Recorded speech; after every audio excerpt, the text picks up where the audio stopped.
Hello friends, good morning. कैसे हैं आप सभी? उम्मीद करती हूँ आप सभी अच्छे होंगे और अच्छे से पढ़ाई भी कर रहे होंगे। बहुत सारे कमेंट्स आए कि दी आप टीआरई 4 पर बात करिए, आप बताइए कि क्या हो रहा है क्या नहीं हो रहा है। तो मुझे लगा एक छोटा सा वीडियो आप लोगों के साथ शेयर कर देना चाहिए, बट कि जितना हम लोग आसान समझ रहे हैं ना उतना आसान है नहीं। ठीक है, क्योंकि इस बार का कंपटीशन लेवल भी हार्ड है, बहुत ज़्यादा कंपटीशन है। प्लस एग्ज़ाम पैटर्न जो है वो भी हार्ड होने वाला है। अगर क्वेश्चंस की बात करें तो जो नॉर्मल जो बेसिक क्वेश्चंस है, जो जिसको हम लैंग्वेज के क्वेश्चंस कहते हैं, जो इंग्लिश और मैथ के जो सॉरी इंग्लिश और हिंदी के जो क्वेश्चंस हैं, ये क्वेश्चन हिंदी के क्वेश्चन काफ़ी ज़्यादा हार्ड पड़ने वाले हैं। तो हमें उस पर भी इस बार फोकस करना पड़ेगा, क्योंकि पिछली बार हम लोग देखे थे, उसके पहले भी हम लोग देख चुके थे, उसके पहले भी हम लोग देख चुके थे। 3 बार के एग्ज़ाम पैटर्न को हमने देख लिया है। लेकिन अब फोर्थ वाला जो एग्ज़ाम पैटर्न आ रहा है, ये तीनों से अलग होने वाला है। पूरा का पूरा हम नहीं कह सकते हैं कि पूरा का पूरा 100% एग्जाम पैटर्न जो है वो चेंज होगा, बट हाँ, सब्जेक्ट तो आपका वही रहेगा। लेकिन जो लैंग्वेज के क्वेश्चंस हैं, जो जीएस के क्वेश्चंस हैं, उसमें थोड़ी सी आपको हार्डनेस देखने को मिलेगी। वो बीपीएससी लेवल का एग्जाम बनने वाला है। जो लैंग्वेज के क्वेश्चंस होंगे, जो जीके जीएस के क्वेश्चंस होंगे, वो बीपीएससी बनने वाले हैं। तो आपको मेहनत थोड़ी सी ज़्यादा करनी पड़ेगी, थोड़ी नहीं बहुत ज़्यादा करनी पड़ेगी, क्योंकि वैसे भी हम लोग मेहनत कर ही रहे हैं। ठीक है, मैं तो अभी नहीं कर रही हूँ, मेरा अभी पीजी का एग्ज़ाम चल रहा है, थोड़ा बहुत हॉस्पिटल का चक्कर काटना पड़ रहा है इस टाइम, तो थोड़ा सा डिले है मेरी स्टडी में। लेकिन 1 जून से कंटिन्यू मेरे 60 दिन की स्ट्रेटजी मैं लेके चलूँगी। और वो स्ट्रेटजी क्या रहने वाली है, कैसी रहने वाली है, वो मैं आपको 1 जून से पहले ज़रूर शेयर कर दूँगी किसी दिन, कि पूरा जून और पूरा जुलाई 2 मंथ का हम 60 दिन का स्ट्रेटजी लेके चलेंगे। और कैसे क्या मैं उसमें मैनेज करने वाली हूँ, मुझे कुछ भी नहीं पता है, मुझे खुद भी नहीं पता है। ठीक है, तो आप लोग अगर प्रिपरेशन करना चाह रहे हैं, टीआरई 4 के लिए प्रिपेयर हो रहे हैं और प्रिपरेशन कर रहे हैं, तो मैं आप लोगों से यही कहना चाहूँगी कि हार्ड वर्क की ज़रूरत है। अब वो समय आ गया है, वो घड़ी आ गई है कि अब हमें गायब हो जाना चाहिए।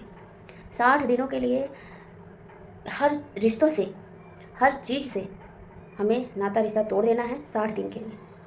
कोई गाली दे रहा है, कोई कुछ भी कह रहा है, कोई ताना मार रहा है, बहुत सारी चीज़ें हम लोग झेल के, हम लोग खुद बहुत सारी चीज़ों को झेल के हम लोग यहाँ तक आए हुए हैं। अगर अब से पीछे हट जाएंगे ना, तो समझ लीजिए कि हम लोगों के साथ बेवकूफ़ी होगी, पढ़ा लिखा गंवार कहा जाएगा। और जॉब नहीं मिली ना, तो और ताने मिलने वाले हैं। पढ़ तो रही थी, क्या हुआ? कुछ नहीं हुआ, मैं बस की बात नहीं है। तो उनके मुंह पर हमें तमाचा मारना है। हम मानते हैं कि एक बार में हमारा सिलेक्शन नहीं होगा, 2 बार में नहीं होगा, भाई कभी ना कभी तो होगा ही ना। और बिहार में 5th अटेम्प्ट ही देना है, तो मेहनत तो भाई भरपूर करनी पड़ेगी। अब 60 दिन की स्ट्रेटजी क्या रहने वाली है, वो तो मैं नेक्स्ट ब्लॉग में ही शेयर कर पाऊँगी। बाकी बुक्स की वीडियो जो है, वो किसी न किसी ब्लॉग में मैं आप लोग के साथ शेयर कर दूँगी। उसके साथ जो भी नोट्स मेरे हैं, वो सारी चीज़ें मैंने आप लोग के साथ शेयर कर भी दी है। पहले की वीडियोज़ में आप देखिएगा, आपको मिल जाएगा। बट एक बार फिर से जब मैं स्ट्रेटजी बनाऊँगी ना, तो एक बार फिर से मैं आपको दिखाऊँगी।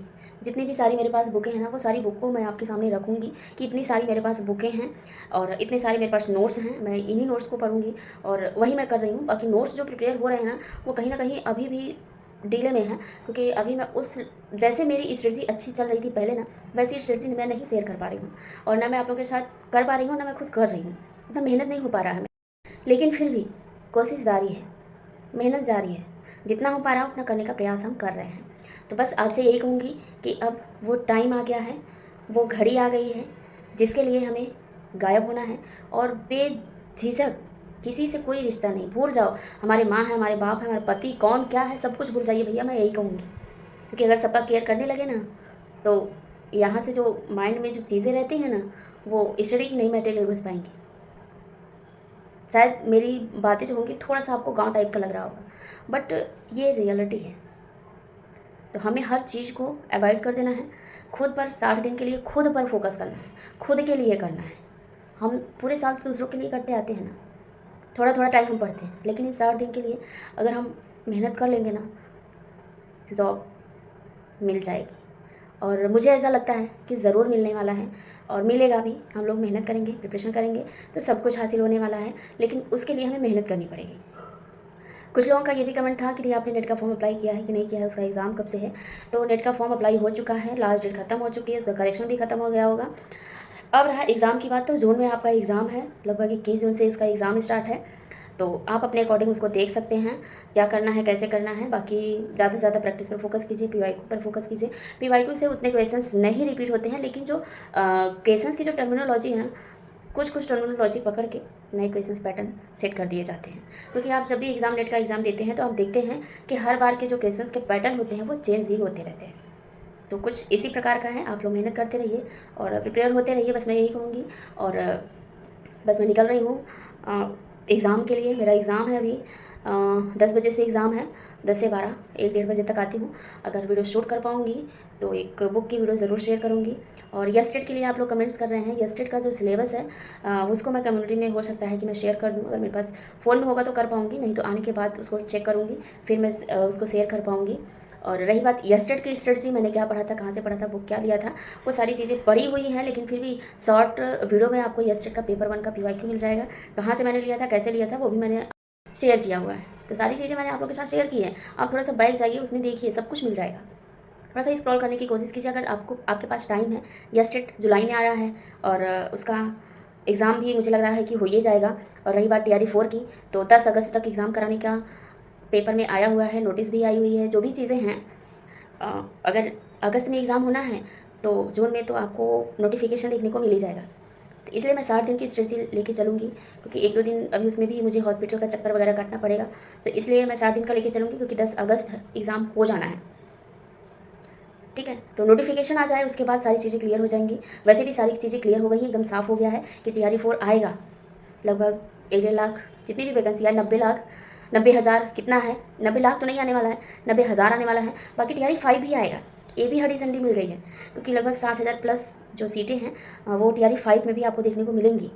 तो हमारे सामने 2-2 ऑप्शंस नज़र आ रहे हैं, बट 5 पे अभी हम कंफर्म नहीं है, लेकिन TRE 4 पर हम तो मैं श्योर हूँ कि TRE 4 आएगा, क्योंकि मैं बहुत पहले से कर रही हूँ कि TRE 4 आएगा आएगा। तो आप लोग मेहनत करना स्टार्ट कर दीजिए। बाकी कोई भी अगर क्वेरी रह जा रही है, कोई भी कुछ अगर आपके कोई क्वेश्चंस हैं आपके मन में, तो आप कमेंट करके पूछ सकते हैं। फिलहाल इस वीडियो को मैं एंड कर रही हूँ। अगर इस वीडियो में कोई भी चीज़ें आपको नहीं समझ में आई हैं तो आप वो भी कमेंट कर सकते हैं। फिलहाल आप लोग इतने मैच्योर हैं कि हर बात को समझ सकते हैं। ठीक है, तो आप सभी को थैंक यू, धन्यवाद। और चलते हैं अब एग्ज़ाम देने, और आएंगे तो उसके बाद आप लोग के साथ कुछ चीज़ें और शेयर करेंगे।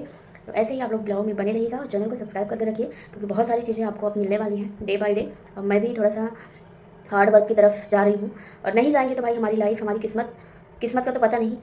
हमें अपनी किस्मत खुद बनानी है, क्योंकि बेटियों का कोई नहीं होता है, और बेटियां सबको पराई ही दिखती हैं, लेकिन उनको ये नहीं समझ में आता है कि बेटियां हैं तो सबको संभव है। बेटियां सौभाग्य से नहीं, किस्मत वालों को मिलती हैं। ठीक है, भाग्य से नहीं मिलती हैं, सौभाग्य से मिलती है ना। कुछ ऐसा कहावत है कि बेटियां भाग्य से नहीं सौभाग्य से मिलती हैं। जिसकी किस्मत अच्छी होती है उनके घर में बेटियां जन्म लेती हैं। तो कुछ आप लोगों के लिए